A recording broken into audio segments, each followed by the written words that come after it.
الحمد لله نحمده ونصلي ونسلم على رسوله الكريم أما بعد فأعوذ بالله من الشيطان الرجيم بسم الله الرحمن الرحيم ثم دنا فتدلى فكان قاب قوسين أو أدنى فأوحى إلى عبده ما أوحى صدق الله العظيم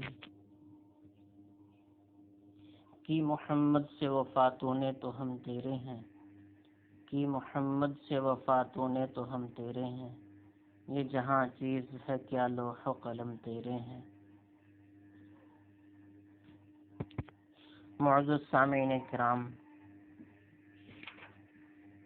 جیسے کہ میں نے اپنے پچھلے بیان میں آپ لوگوں کے سامنے معراج کے حوالے سے کچھ عرض کیا تھا اور آپ کو بتلایا تھا کہ اللہ کے رسول صلی اللہ علیہ وسلم کا معراج کیسے ہوا اور کس جگہ سے شروع ہوا اور کیسے آپ تشریف لے گئے اللہ کے ہاں۔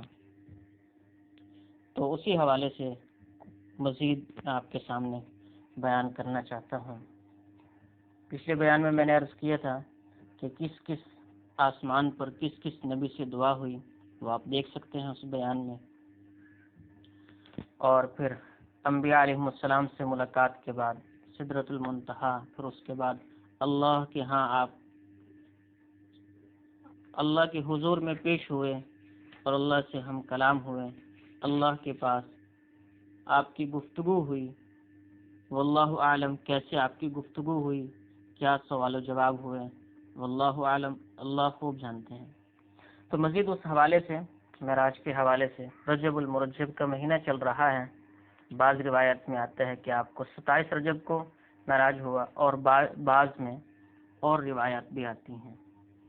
تو بہرحال آپ کا معراج ہونا یہ تو اس کا تو کوئی بھی انکار کرنے والا نہیں کہ آپ کو معراج ہوا ہے، جسمانی معراج ہوا، صرف خواب کا معراج نہیں بلکہ جسمانی معراج ہوا ہے۔ تو اللہ کے رسول صلی اللہ علیہ وسلم جب 7 آسمانوں کے بعد سدرۃ المنتہا تک پہنچے، جبریل امین اب تک تو ساتھ تھے، اب کہنے لگے کہ یا رسول اللہ آگے میں نہیں جا سکتا، یہ ہماری باؤنڈری ہے، یہ ہماری حد ہے، حد بندی ہے، اس کے آگے اگر میں جاؤں گا تو ذرا سے بھی آگے جاؤں گا تو میں جل کر راکھ ہو جاؤں گا۔ اللہ کے رسول صلی اللہ علیہ وسلم وہاں سے بھی آگے اپنے اللہ کے ہاں تشریف لے گئے، اللہ کے حضور میں پیش ہوئے۔ واللہ عالم اللہ کے نبی صلی اللہ علیہ وسلم کیسے اللہ کے پاس اس سے آگے کس طرح گئے اور اللہ کے پاس کیسے پیش ہوئے۔ تو قرآن میں آتے ہیں ثم دنا فتدلی، ثم دنا فتدلی، اللہ نے فرمایا ادن منی یا حبیبی، اے میرے حبیب میرے قریب ہو جائے۔ جب کوئی دوست کسی دوست سے ملنے جاتا ہے تو وہ اسے کہتا ہے قریب ہو کر بیٹھا۔ حبیب تو گہرے دوست کو میرے دوست کو کہا جاتا ہے، اور جس کو اللہ نے اپنا حبیب بنایا ہو، جس کو اللہ نے اپنا دوست بنایا ہو، اپنا گہرا دوست بنایا ہو، تو اس کو اللہ کیسے فرما رہے ہیں ادن منی یا حبیبی، اے میرے حبیب، اے میرے رسول، اے میرے نبی، اے میرے بھیجے ہوئے پیغمبر میرے قریب ہو جائیں، میرے قریب ہو کر بیٹھیں۔ قرآن میں آتا ہے ثم دنا، اللہ کے نبی قریب ہوئے، فتدلی پھر اور قریب ہوئے، فکان قاب قوسین او ادنا، یہاں تک کہ 2 کمان کا فاصلہ آپ کے اور اللہ کے درمیان میں رہا، آپ اتنا قریب ہو کر اللہ کے پاس بیٹھے، کما یلیق بشانہ، جیسے اللہ کی شان کے مناسب۔ چنانچہ وہاں پر گفتگو ہوئی، واپسی پر تحفہ دیتا ہے دوست، واپسی پر جب کوئی دوست آتا ہے تو اسے تحفہ دیا جاتا ہے۔ اللہ نے اپنے حبیب کو اپنے پاس بلایا، 7 آسمانوں کی سیر کرائی، جنت جہنم کی سیر کرائی، نیک اعمال پر جزا دکھائی اور برے اعمال پر سزا دکھائی، ہر طرح کی اپنے حبیب کو دکھایا، اچھے عمل کرنے پر کیا اجر مل رہا ہے، برا عمل کرنے پر کیا سزا مل رہی ہے، انبیاء علیہ السلام سے ملاقات کرائی اور اپنے حضور اپنے نبی کو بلایا، اپنے پاس اپنے نبی کو بلایا، اپنے نور کی تجلیات.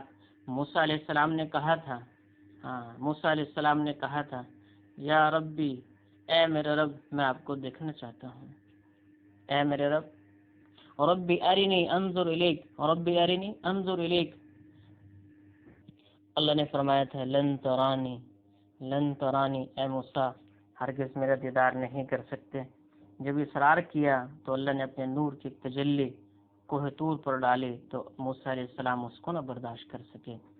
یہ میرے دوستو میرے اور آپ کے رسول ہیں، میرے اور آپ کے نبی ہیں، میرے اور آپ کے پیغمبر ہیں، اللہ کے حبیب ہیں کہ جو اللہ کے نور کی ساری تجلیوں کو برداشت کر گئے. سبحان اللہ، سبحان اللہ. موسیٰ علیہ السلام نے دیدار کی تمنا کی، نہ کر سکے، حبیب کو اپنے پاس بلا کر اپنا دیدار کرایا. سبحان اللہ. تو واپسی پر اللہ نے تحفہ دیا 50 نمازیں. اللہ اکبر. اللہ کے رسول صلی اللہ علیہ وسلم لے کر چھپ کر کے چل دیے کہ اللہ کا دیا ہوا تحفہ ہے، چھپ کر کے چل دیے. 50 نمازیں میرے دوستو، 50 نمازیں کہاں. تو موسیٰ علیہ السلام سے ملاقات ہوئی، موسیٰ علیہ السلام سے ملاقات ہوئی. موسیٰ علیہ السلام نے پوچھا کیسی رہی ملاقات. تو چنانچہ اللہ کے حبیب صلی اللہ علیہ وسلم فرماتے ہیں کہ اللہ نے میری طرف وحی کی، جو وحی بھیجی اور میرے اوپر 50 نمازیں فرض فرمائی. چنانچہ جب میں نیچے اترا اور موسیٰ علیہ السلام کے پاس پہنچا تو موسیٰ علیہ السلام نے مجھ سے دریافت فرمایا آپ کے رب نے آپ کی امت پر کیا فرض فرمایا ہے. میں نے کہا کہ ہر دن میں 5 نمازیں فرض فرمائی ہیں. موسیٰ علیہ السلام نے کہا واپس جاؤ اور اللہ سے تخفیف کا سوال کرو، اس لیے کہ آپ کی امت اس کی متحمل نہ ہو سکے گی، اور میں بنی اسرائیل کو خوب جان چکا ہوں. نبی صلی اللہ علیہ وسلم نے فرمایا کہ میں اپنے پروردگار کے پاس واپس گیا تو عرض کیا اے میرے پروردگار میری امت کے لیے تخفیف فرما دے. تو مجھ سے 5 نمازیں کم کر دی. تو چنانچہ 5 نمازیں کم ہوئی. موسیٰ علیہ السلام کے پاس دوبارہ ملاقات کے لیے اللہ کے حبیب پہنچے. موسیٰ علیہ السلام نے پوچھا کیا ہوا. آپ نے فرمایا 5 نمازیں کم ہوئی. موسیٰ علیہ السلام نے دوبارہ بھیجا، دوسری بار، تیسری بار، چوتھی بار، 5ویں بار، 6ٹھی بار، 7ویں، 8ویں، 9ویں بار، 9 مرتبہ مسلسل بھیجتے رہے اور ہر بار میں 5 نمازیں کم ہوتی رہی. تو 5 نیم 45 نمازیں کم ہوئی. 45 نمازیں، یہاں تک کہ 45 نمازیں کم کرنے کے بعد 5 نمازیں باقی رہی. اللہ نے فرمایا اے محمد صلی اللہ علیہ وسلم رات اور دن میں یہ 5 نمازیں ہیں اور ہر نماز کے عوض 10 نمازوں کا ثواب ہے. اس طرح یہ کل 50 نمازیں ہوئی. اور جس شخص نے کسی نیکی کا ارادہ کیا، اللہ اکبر، جو شخص کوئی نیکی کا ارادہ کرے اور اس پر ابھی تک عمل نہیں کیا تو میں اس کے اعمال نامہ میں ایک نیکی لکھوا دوں گا، ایک نیکی لکھوا دوں گا. اور اگر کوئی شخص برائی کا ارادہ کرے اور اس پر عمل نہ کرے تو اس کے لیے برائی نہیں لکھی جائے گی جب تک وہ اس پر عمل نہ کر لے. اللہ اکبر. میرے دوستو اللہ کی رحمی اور کریمی کو دیکھیے. ایک انسان نیکی کا ارادہ کرتا ہے، ابھی نیکی کرتا بھی نہیں ہے، نیکی کا ارادہ کیا، ارادے سے ہی نیکی مل گئی. اور اگر برائی کا ارادہ کیا جب تک اس کو کر نہ لے تو اللہ فرماتے ہیں اس وقت تک اس کے لیے برائی نہیں لکھی جاتی.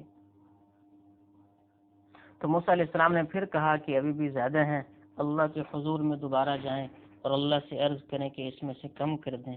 اللہ کے حبیب صلی اللہ علیہ وسلم نے فرمایا اے موسیٰ اب مجھے اللہ کے پاس جاتے ہوئے حیا آتی ہے. اب میں اللہ کے پاس جاؤں مجھے حیا آتی ہے، مجھے شرم آتی ہے. ایک جگہ پر ایک مولوی صاحب بیان کر رہے تھے مسجد میں، تو یہ بیان کیا انہوں نے، تو سامنے سے ایک شخص کہنے لگا کہ کیا ہی اچھا ہوتا ہے، ایک شخص کہنے لگا کہ کیا ہی اچھا ہوتا اگر ایک چکر اللہ کے نبی صلی اللہ علیہ وسلم اور لگا لیتے. پھر میرے دوستو کیا ہوتا کہ وہ 5 نمازیں بھی نہ بچتی، آج ہم گمراہی کے راستے پر چلے ہوئے ہوتے. اللہ نے وہ عظیم فریضہ ہمیں عطا فرمایا کہ جس کے ذریعے انسان اللہ سے ہم کلام ہوتے. حدیث میں آتا ہے المصلی یناجی ربہ، کہ نمازی آدمی تو اللہ سے ہم کلام ہوتا ہے، اللہ سے باتیں کرتا ہے. اللہ نماز کو اسی لیے کہا گیا مومن کی معراج ہے کہ مومن کو، بندے کو اللہ سے ملاقات کرا دیتی ہے. اتنا لمبا سفر کہ انسان نے نماز پڑھی اور وہ اللہ تک پہنچ گیا۔ تو نماز تو میرے دوستوں بہت بڑی عبادت ہے۔ ساری عبادات کو اللہ نے زمین پر فرض کیا، لیکن نماز جیسی عبادت کو اپنے حبیب کو اپنے پاس بلا کر اس کو فرض کیا، اپنے پاس بلایا اور اس کو فرض کیا۔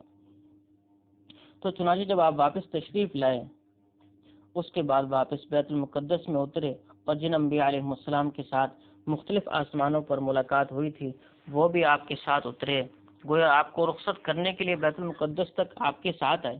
اس وقت آپ نے نماز کا وقت ہو جانے پر سب انبیاء علیہ السلام کے ساتھ نماز ادا فرمائی اور سب کے امام بن کر سب کو پیچھے نماز پڑھائی۔ یہ بھی احتمال ہے اس میں کہ یہ نماز اسی دن صبح کی نماز ہو۔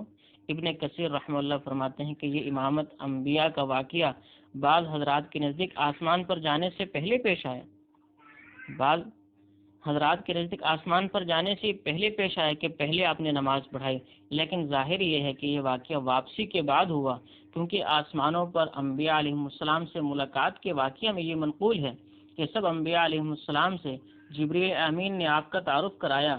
اگر واقعہ امامت پہلے ہو چکا ہوتا تو یہاں تعارف کی ضرورت نہ ہوتی، اور یوں بھی ظاہر یہی ہے کہ اس سفر کا اصل مقصد ملأ اعلیٰ میں جانے کا تھا، پہلے اسی کو پورا کرنا اقرب معلوم ہوتا ہے، پھر جب اس اصلی مقصد کا پورا ہوا، اصلی کام جو تھا وہ اس سے فراغت جب حاصل ہوئی تو تمام انبیاء علیہ السلام آپ کے ساتھ آپ کو رخصت کرنے کے لیے بیت المقدس تک آئے، اور آپ کو جبریل امین کے اشارہ سے سب کا امام بنا کر آپ کی قیادت میں اور آپ کی امامت میں آپ کو سب کا امام بنا کر اور سب کے آگے کر کے آپ کو فضیلت عطا فرمائی، اور آپ کا وہ فوقیت عطا فرمائی کہ سب نبیوں کا آپ کو امام بنایا، یہ لقب آپ کو عطا فرمایا۔ کتنا ہی عظیم اللہ نے اپنے حبیب کو وہ لقب اور وہ رتبہ اور وہ مرتبہ عطا فرمایا جس کو آج میں اور آپ سمجھ بھی نہیں سکتے۔ اللہ کے رسول صلی اللہ علیہ وسلم نماز کا تحفہ لے کر آئے تو یہ واقعہ معراج لوگوں میں بیان کیا، تو کچھ گروہ بعض لوگوں نے مانا اور بعض لوگوں نے نہ مانا۔ ابو جہل نے کہا کہ ابو بکر کے پاس جا کر آج ان سے کہتا ہوں کہ وہ اس واقعے کی تصدیق نہیں کریں گے، انکار کر دیں گے کہ اتنے تھوڑے سے وقت میں ایک انسان آسمانوں پر جائے، ساتوں آسمان کی سیر کرے اور پھر اتنے تھوڑے سے وقت میں واپس آ جائے، کیسے ہو سکتا ہے؟ جب صدیق اکبر کو پتہ چلا تو آپ نے فرمایا اگر یہ بات میرے دوست نے اور نبی صلی اللہ علیہ وسلم نے کہی ہے تو وہ جھوٹے نہیں ہو سکتے۔ اللہ اکبر، صدیق اکبر سب سے بڑے زیادہ سچ بولنے والے، تو آپ نے فوراً تصدیق کی کہ اگر اللہ کے نبی نے فرمائی ہے تو یہ بات جھوٹی نہیں ہو سکتی، سچ ہی بات ہے۔ تو ماننے والے صدیق بنے اور نہ ماننے والے میرے دوستوں کافر بنے اور مشرک بنے کہ جنہوں نے اس واقعے کی تصدیق کی۔ تو آپ کے سامنے آیا کہ یہ واقعہ معراج آپ کا جسمانی طور پر ہوا، صرف خواب کے ذریعے سے آپ کو معراج نہیں کرایا گیا۔ اور میرے دوستوں کتنی بڑی اہم عبادت ہے نماز، کہ جس پر نماز ایسی عبادت کہ اللہ کے رسول صلی اللہ علیہ وسلم اپنی آخری زمانہ میں اتنی علالت کے باوجود، اتنی تکلیف کے باوجود دو صحابہ کے سہارے سے آپ گھسٹتے ہوئے جا رہے ہیں کہ پاؤں مبارک زمین پر رکھے بھی نہیں جاتے، اور مسجد میں جا کر نماز کو ادا کی۔ کتنی بڑی عبادت ہے کہ مسجد میں جا رہے اتنی بیماری کے باوجود آج مجھے آپ کو اللہ نے صحت عطا فرمائی، تندرستی عطا فرمائی، ہر نعمت اللہ نے عطا فرمائی ہے، تو اس نعمتوں کے باوجود مسجد میں نہ جائیں میرے دوستوں، کتنی بڑی محرومی کی بات ہے۔ اور آپ آخری موقع پر بھی یہی فرما رہے، آخری نصیحت اپنی امت کو جو کر کے گئے ہیں وہ بھی یہی فرمایا، الصلاۃ الصلاۃ الصلاۃ وما ملکت ایمانکم، اے میری امت نماز نہ چھوڑنا، اے میری امت نماز نہ چھوڑنا، اور اپنے ماتحتوں سے اچھا سلوک کرنا۔ حضرت عائشہ رضی اللہ عنہ فرماتی ہیں کہ آپ کی زبان مبارک سے الفاظ ادا نہیں ہو رہے تھے تب بھی آپ نے یہی فرمایا، الصلاۃ الصلاۃ۔ آج کل میرے دوستوں جب جمعے کا دن ہوتا ہے تو جمعے کے دن نمازی کہاں سے آ جاتے ہیں؟ حالانکہ وہی نمازی ہیں، وہی اسی علاقے میں رہنے والے ہیں، جمعے والے دن کہاں سے آئے؟ اور باقی نمازوں میں کیا صورتحال ہے؟ اگر ہمارے پانچوں نمازوں میں وہی مجمع ہو جو جمعے کے دن جمعے کی نماز میں مجمع ہوتا ہے، تو اللہ کی بھی میرے دوستوں وہ رحمتیں اور برکتیں اتریں گی جو صحابہ کے اوپر اللہ نے اتاری۔ تو ہم سب کو نیت اور ارادہ کرنا چاہیے کہ کم از کم ہماری زندگی میں نماز جیسی عبادت تو ختم نہ ہو، بلکہ نماز جیسی عبادت کو اچھے طریقے سے ادا کیا جائے اور 5 نمازیں ادا کی جائے، فجر، ظہر، عصر، مغرب، عشاء جیسے جمعے میں اہتمام سے نمازی نماز کے لیے جاتے ہیں، اہتمام کیا جاتا ہے، ایسے ہی ہر نماز میں جب اس چیز کا اہتمام کیا جائے گا تو اللہ وہ رحمتیں ہمیں بھی عطا فرمائیں گے اور وہ سعادتیں اور وہ برکتیں ہمیں بھی عطا فرمائیں گے جو اپنے حبیب کو عطا فرمائی ہیں۔ تو رجب المرجب کے حوالے سے آپ لوگوں کے سامنے میں نے یہ کچھ عرض کیا۔ اللہ مجھے بھی عمل کی توفیق عطا فرمائے، آپ لوگوں کو بھی عمل کی توفیق عطا فرمائے، اور ہم سب کو شریعت مطہرہ کے مطابق اپنی زندگی گزارنے والا بنائے۔ ہر حال میں اللہ سے دعا کرنی چاہیے کہ اللہ ہم سب کو اپنے نبی صلی اللہ علیہ وسلم کے اتباع کرنے والوں میں سے بنائے اور آپ کی شریعت کے مطابق زندگی گزارنے والوں میں سے بنائے۔ وما علینا الا البلاغ۔